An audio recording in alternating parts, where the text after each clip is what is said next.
Ah, be Dorothy Crane. Without a doubt, you are a damn fine journalist, Mr. Darby. What do you know of her accomplice, a man named Darius? I don't know much about the man. He's very cautious. Never goes out. Doesn't seem to have any friends or family. He never goes out? No. A few days ago, he unexpectedly did. I followed him, but it was just a ruse to keep me away from his house. Really? How do you know? He went to the nearest mailbox, but just before posting his letter, he ripped it up and threw it away.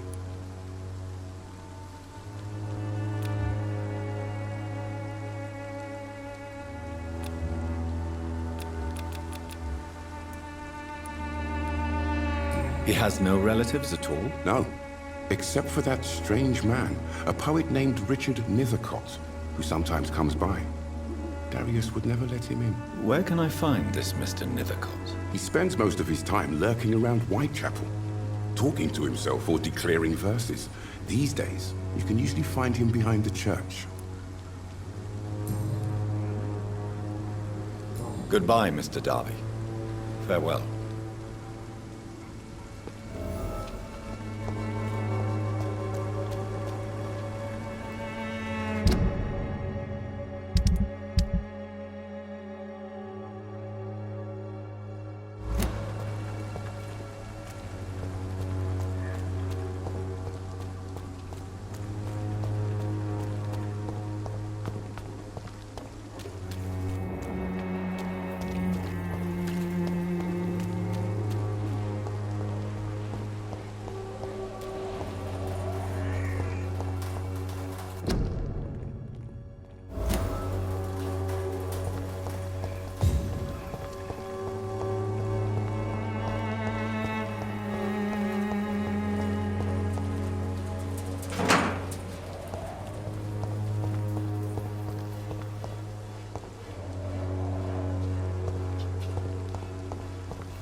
The walls of your home will not protect you, for there is no protection against malevolence and trickery.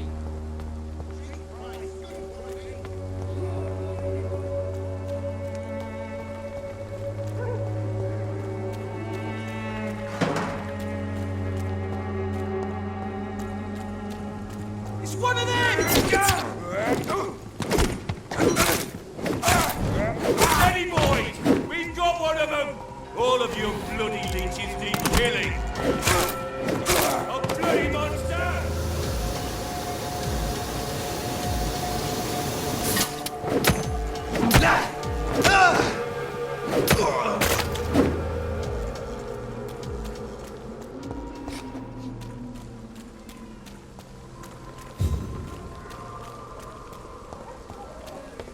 Protection against malevolence and trickery.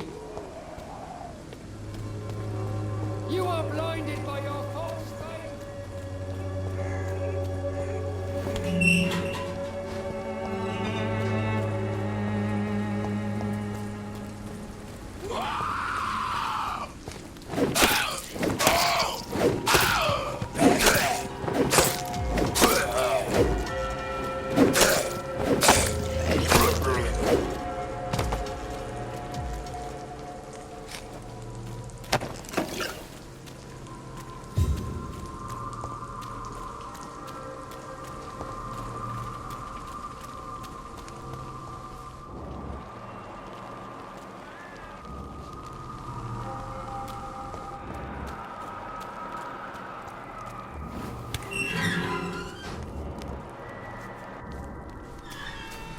Some of us come to this world.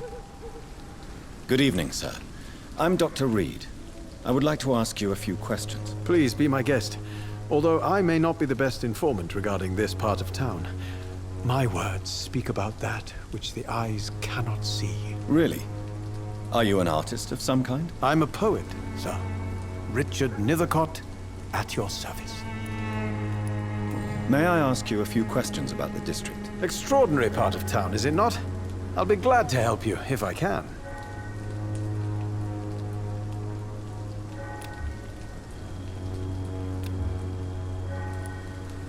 What can you tell me about an old man called Darius? Darius Petrescu? Yes, I know him.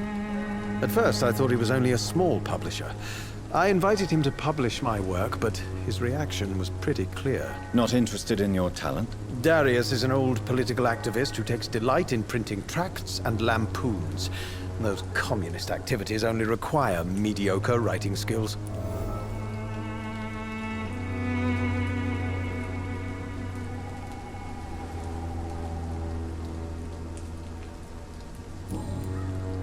I'll leave you alone, sir.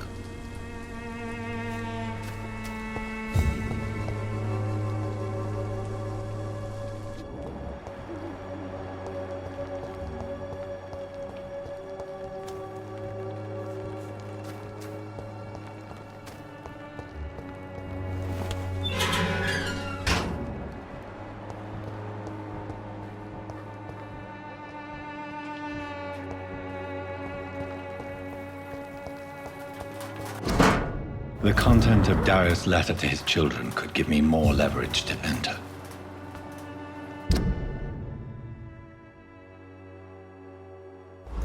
Darius is a bit less of a mystery now. It should not be that difficult to incite him to let me in.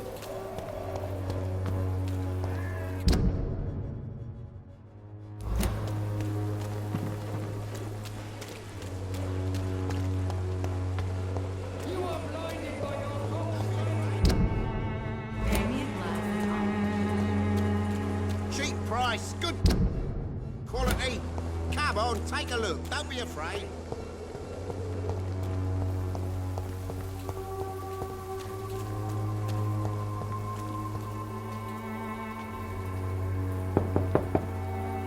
Mr. Petrescu, just 1 minute, please. You again. Go away. Sir, wait. Stop this nonsense. I know Nurse Crane is here. Shall we speak man to man, you and I? All right. Speak up. Don't you see we're on the same side? We fight to help the poor, sick, and abandoned. I'm nothing like you, Mr. Doctor. Yes, you are. You too believe in providing medical care without charge. You know what we have to sacrifice to make the world a better place. I have to admit your words have conviction. All right, I'll let you see Dorothea. Don't make me regret this, though.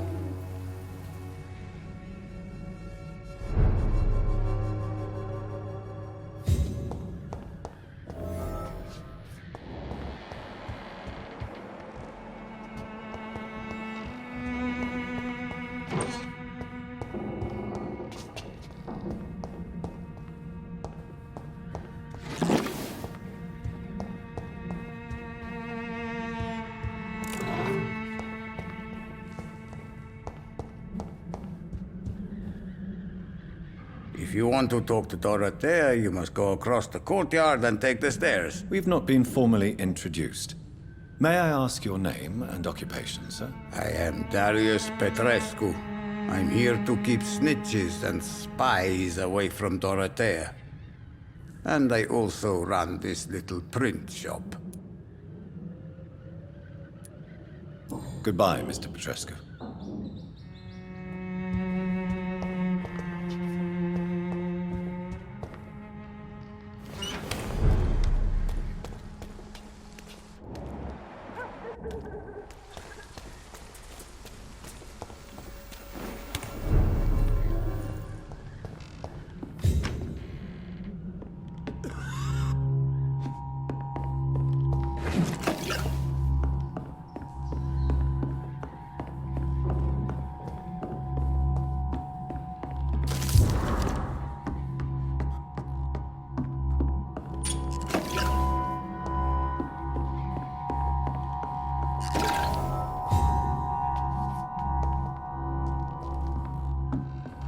It's locked, all right. It's locked.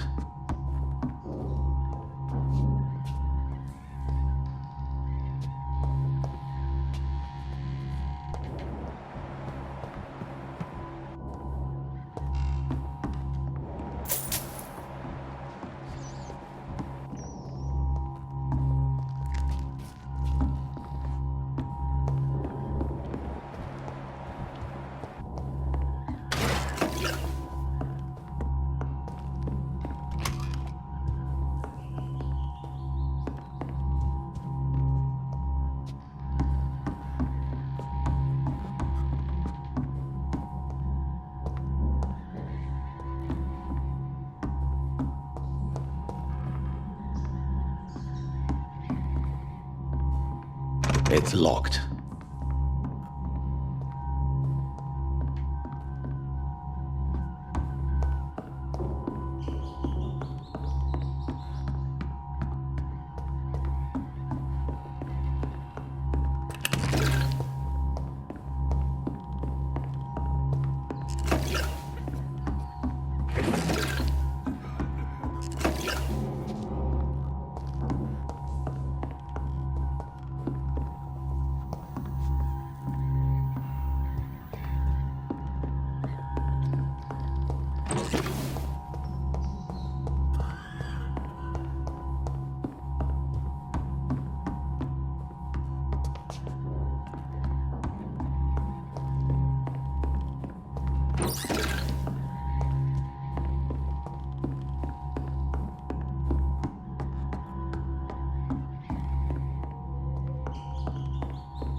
It's locked, all right.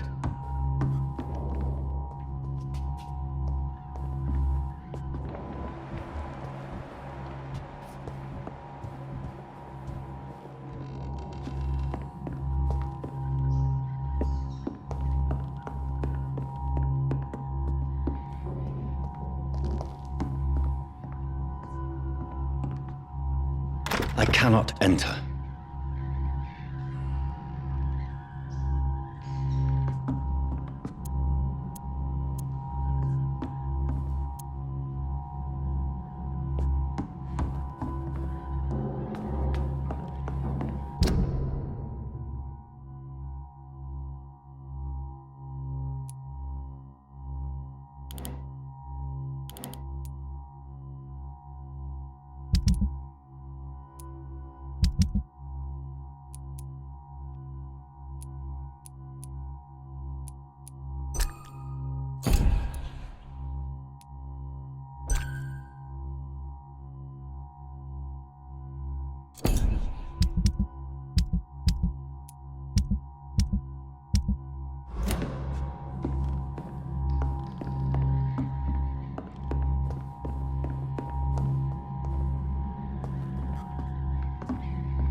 It's locked.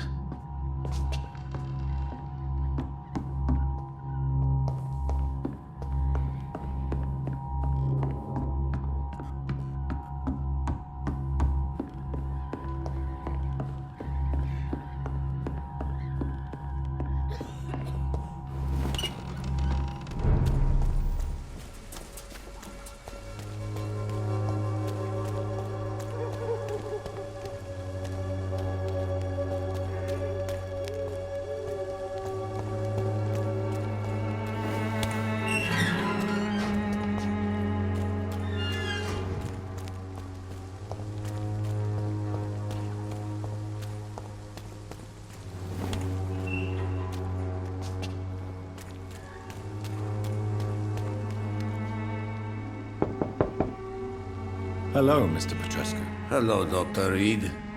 Come on in.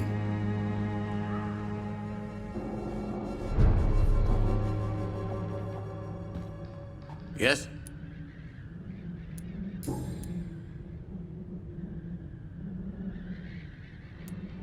How did you meet Nurse Crane, Darius? Why does she trust you? I'm her oldest friend in England. Dorothea and I share many ideas about this country and about the country we left. You mean occupied Romania, don't you? Even if not directly, I fought against your enemies. Really? Then perhaps you have more in common with Dorothea than meets the eye, Dr. Reed. I know you fought for your country when it was occupied, Darius. Tell me more about it. I know my days are numbered, and I know I won't see my homeland again. But I fought for Romania all my life, and I will until my last breath. But Romania escaped the grasp of the Austro-Hungarian Empire. It's a free country again. That is not the country I fought for. My homeland is not appeased, Doctor. And I still see a dark future ahead for my people.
Do you have any family left, Mr. Petrescu? Children or grandchildren? Who knows? I have abandoned my people for so long, they might as well be dead. As dead as I am for them, I suppose.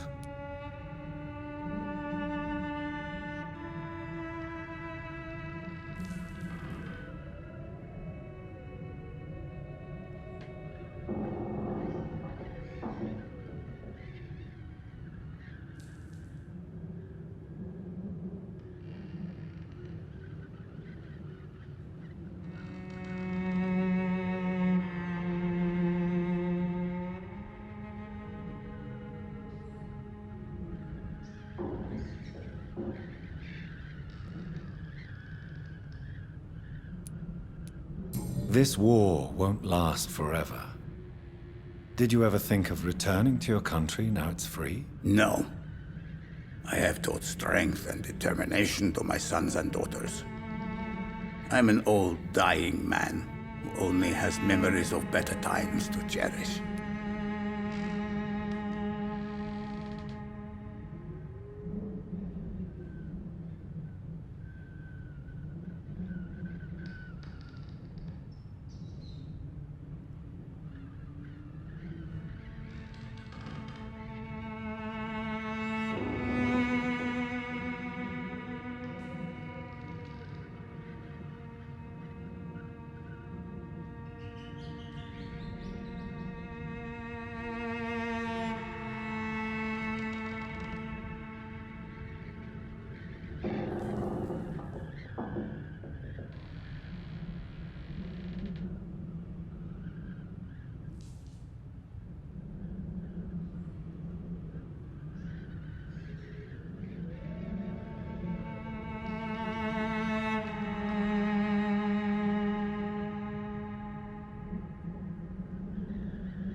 Don't be embarrassed, sir.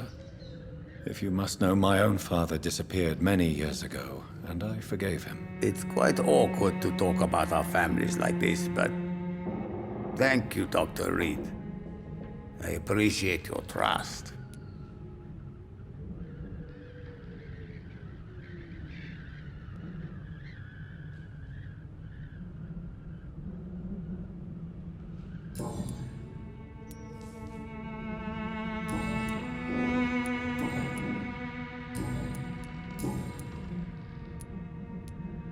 Tell me everything you know about Camellia, the mute florist. I do not believe in the afterlife, Doctor, but I'm almost convinced Camellia is an angel. She volunteered to give out our medical leaflets.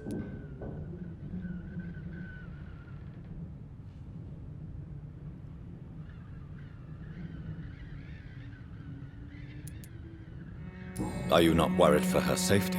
She is as brave as she is tough, and clever, too.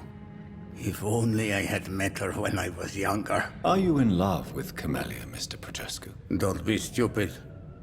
If I had met her when I was younger, we could have won our revolution.